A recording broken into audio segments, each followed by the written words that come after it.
حضرت بہلول کے زمانے میں بغداد کے بادشاہ کی دلی تمنا تھی کہ حضرت بہلول دانا اس سے ملاقات کریں، لیکن آپ رحمۃ اللہ علیہ کبھی بھی بادشاہ کے دربار میں تشریف نہ لے گئے۔ ایک دن یوں ہوا، بادشاہ چھت پر بیٹھا تھا، اس نے حضرت بہلول دانا رحمۃ اللہ کو شاہی محل کے قریب سے گزرتے دیکھا تو بادشاہ نے حکم دیا کہ بہلول دانا کو جال ڈال کر محل کی چھت پر کھینچ لیا جائے۔ چنانچہ ایسا ہی کیا گیا۔ جب حضرت بہلول رحمۃ اللہ علیہ بادشاہ کے سامنے پہنچے تو بادشاہ نے پوچھا، تم یہ بتاؤ بہلول، تم اللہ تعالیٰ تک کیسے پہنچے؟ حضرت بہلول رحمۃ اللہ علیہ نے فرمایا، جیسے تم تک پہنچا۔ بادشاہ نے عرض کی، میں کچھ سمجھا نہیں۔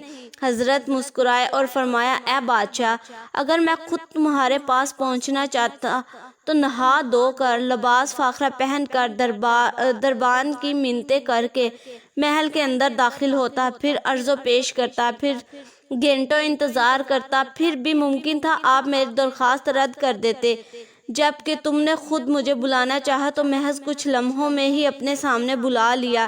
اسی طرح اللہ تعالیٰ کو اپنے بندے سے کوئی ادا پسند آتی ہے تو اسی وقت قرب کی وہ منزلیں طے کروا دی جاتی ہیں جو بڑے بڑے عابدوں کے لیے باعث رشک بن جاتی ہیں۔